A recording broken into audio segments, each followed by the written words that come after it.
This book proposes that without a philosophy of photography, there's no real possibility of revolution. Hi, I'm Landscape and Architectural Photography to Dixie, and this is part 6 of my introduction to Vilem Flusser's Towards a Philosophy of Photography.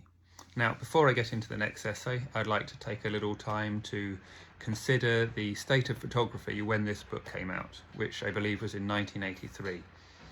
Now, at that time, there were no consumer digital cameras, although the first digital image had been created as a drum scan in 1957, I think, and Kodak had produced a handheld digital camera in 1975. It wasn't until 1995 that there was released a consumer digital camera, and of course we've seen since then cameras have become extremely widely available. Almost everyone has one in their phone these days. So this next essay concerns the distribution of photographs, and that's the sharing of information, or discourse. And he identifies 4 types of discourse. The first of these is, for example, one person sitting and speaking to a group, as in the theatre. And he typifies this as responsibility.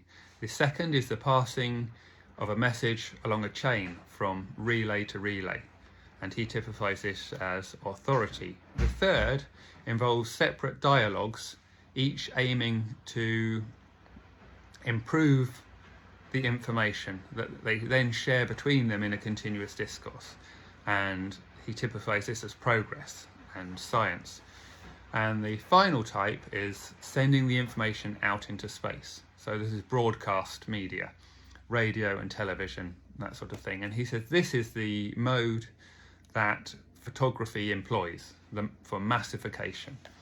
And so he makes a prediction that as the physical media of the photograph becomes less valuable and the pure information becomes more valuable, that there will be an absolute deluge of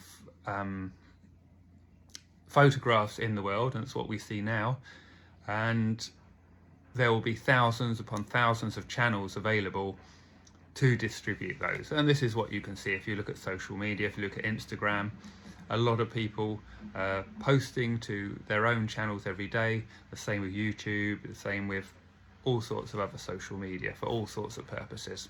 So we do see this massive deluge of digital images, and the images are stripped from any physical media now. They're pure digital images displayed on screens when they arrive or printed out, but when they're transferred, their mass distribution is digital. So when we're considering these channels of distribution, he identifies the 3 ways in which information is shared, and these are A is A must be A, and A may be A. And he equates these to the different types of channel of distribution there are. So the first of these, A is A, he says is indicative.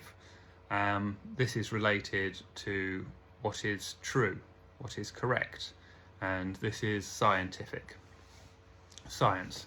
The next one, A must be A, he calls imperative, and this is related to what is good, politics. The third of these, A may be A, he calls the optative. This is related to what is beautiful, i.e. art. So he says there are 3 major forms of channel through which the mass distribution of photographs occurs. So they're basically science, politics and art.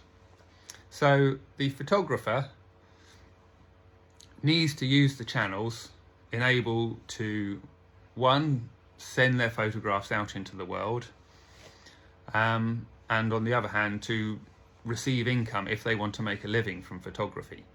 So in order to do this, they need to anticipate the demands of a channel in order to serve it.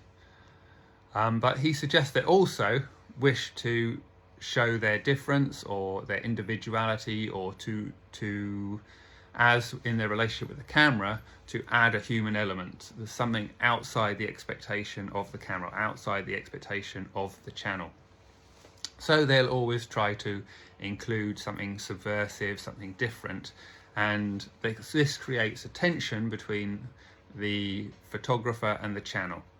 And this can benefit both, but he says this adds some sort of drama in the photographs that makes them more meaningful, more valuable.